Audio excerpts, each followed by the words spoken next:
Welcome back. And today, what we're going to be doing is I'm going to see this the current meta. This is by me. I'm the one who made this post, and I'm just here to review it. So, first of all, Sands of Time. This is going to be the current meta for Sands of Time.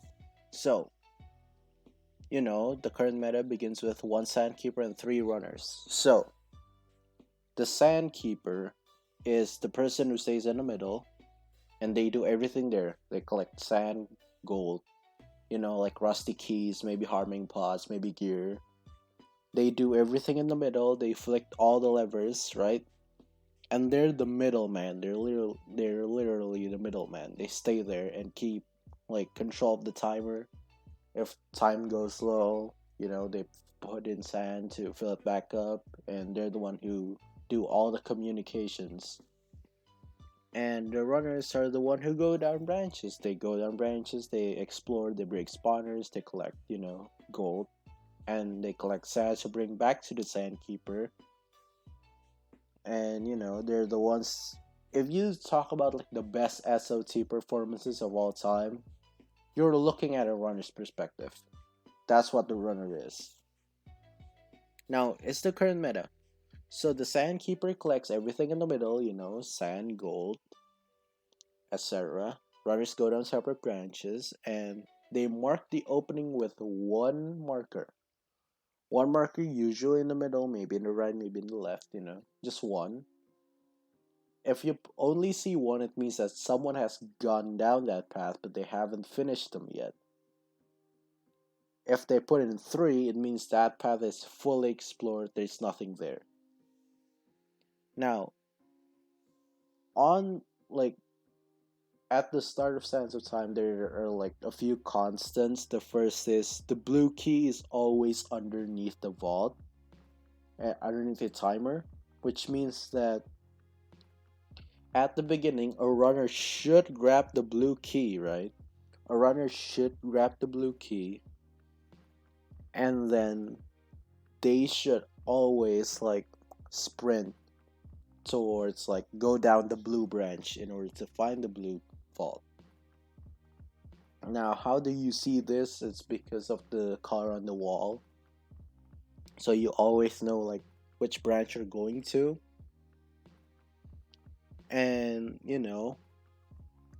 and the red key is always like behind a puzzle, so a runner should solve that and then like bring that key into, bring that key into the red branch to try and find the red vault.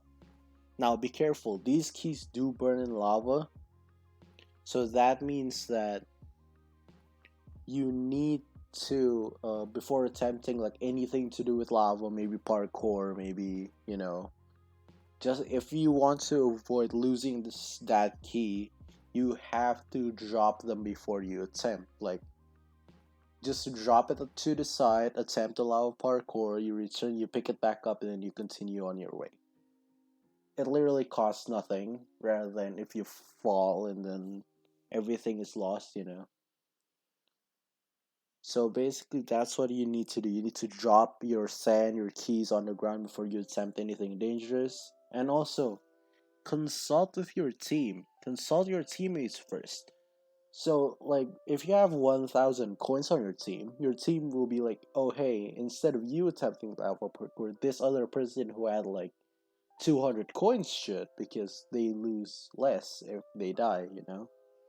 Because if a coin falls into lava, they're gone forever. Instead of like the 20% decrease, you see? Uh, and then, yep, before a 10 level parkour, drop sand and keys. If a less experienced player is the Sandkeeper, the runners are the ones that have to ask for the time and sand and act accordingly. It means that, MCC 15 Green, for example, Connor is in the middle. He's not experienced with Sands of Time. You can't like depend on him to be like doing like pro callouts because he doesn't have the game sense to do that yet. So you, as a more experienced player, need to ask like how much time, how much sand. You need to be the one to do the initiative. You can't always depend on whoever's in the middle because you don't know if unless they're like a proven sandkeeper, like let's say Flip, F Whip, Phil Whip, or maybe Michael, like those players are like patented in the middle. They know how to like call out time. But if they're like a newer sandkeeper, if they're less experienced, you need to be the one to initiate like how much time, how much sand. What's the situation, Or maybe you can say like, okay, every 10 seconds or every 15 seconds, update us on time, update us on sand. And then light up spawners. Yes, before you even fight the mobs, light up the spawners first, make sure nothing spawns, and then you can kill the mobs, right? Yeah, because if you don't light up the spawners first, by the time you finish killing the mobs, another one will spawn and it's just wasting time at that point.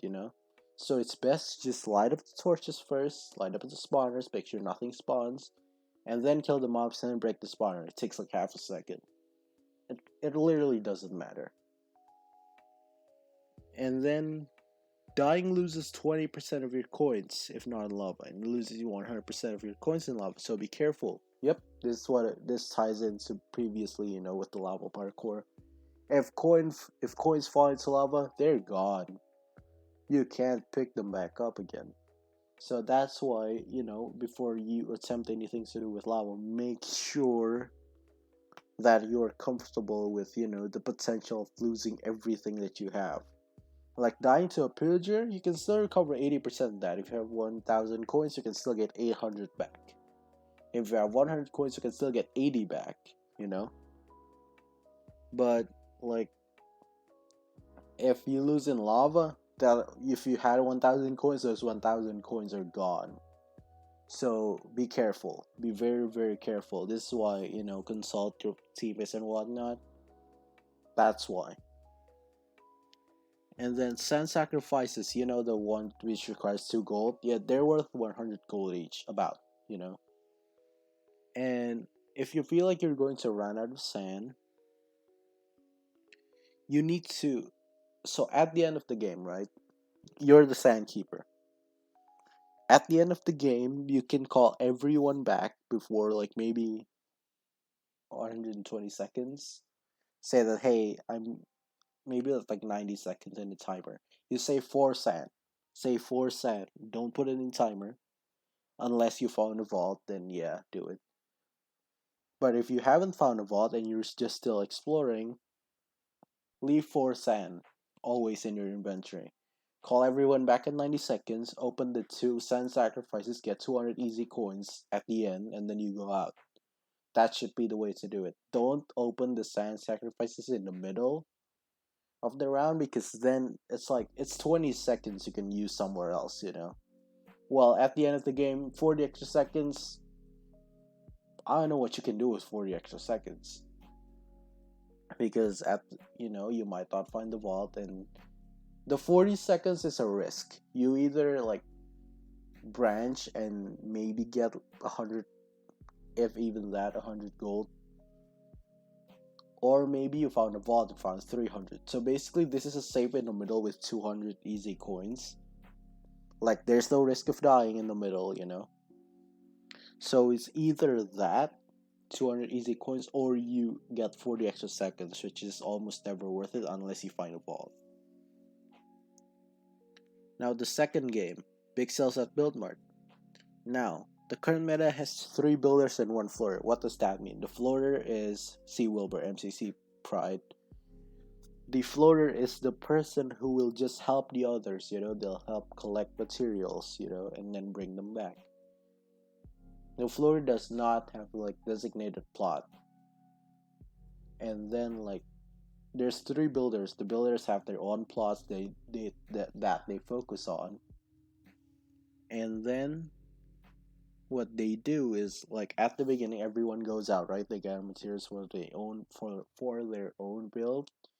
But the floater will collect like either bulk materials like wood or stone, and or they will like collect little like specific things like flowers, you know. Like if okay, so let's say that everything's going smoothly, right? You're building and then you miss like a few blocks. If your floor is still out, just tell them, "Hey, I need this. Can you get this on the way?" And while they're getting that on the way, you need to help your other like teammates with their plots. Like maybe their build is like one block off. You know, maybe their build is one block off, or maybe you have like a few blocks that they don't have and that they need. You know, you need to be helpful to your other teammates while the floor comes back. Or there is a strategy, right? Where before your floater comes back, you go out, right? You tell the floater to finish the build, and when they do, you ask them like, okay, what does the next build need? And then you're already out, you're already collecting, you know, your materials for the next build without even seeing it first. But I don't think that's been implemented yet. I don't even know if that works, to be honest, but that's certainly a strategy. And see, it's important to finish a build first. Yes, you get extra points if you finish the build first. So you need to prioritize that, right? And also, it's easy to do a build one block off or, maybe a little bit too tall. You have to you have to count, like, okay, how many squares is it from the left? How many squares is it from the top? How many squares is it from the bottom? You have to count that. You can't just eye check it, because truthfully an eye check isn't perfect. It is very flawed, right? Which means that you actually need to count, like, okay, how many blocks is it from the top? How many blocks is it from the left or right? You need to count how many blocks there are. And then next up is nearing the end of the round event and complete build, don't stop. Yes. There are placement points. I mean, like percentage points, like 97% of a build gives you like 42 and a half coins. That's important. That's very important actually, because there's four plots, and if you can get like a 90% on each of them, that's like 100 extra coins. It's it's amazing. So don't stop building. Keep on building. Those those percentage points matter. And then there's a new tactic being discussed, but I don't know how effective it is. It's the two builders, two floaters one. Where instead of three, you focus on two builds only, so you keep racking up firsts. I don't know how well that does. Maybe it's good, maybe it's not. I feel like it's good because you get more first, but at the same time, I have no idea how build Mart works. So I don't know how many like different builds there are. Maybe at some point you need to do the third. But I feel like that's a good strategy. I feel like that'll work. And that's the end of this. And also there's this other like meta which I made called the to get to your side and H race meta. And that will be in the next video. So look out for that. And thank you for watching. Peace out. Like, comment, subscribe. So if you like, hit the like button. If you want to see more, hit subscribe. If you hate it, dislike. That button exists for a reason, right?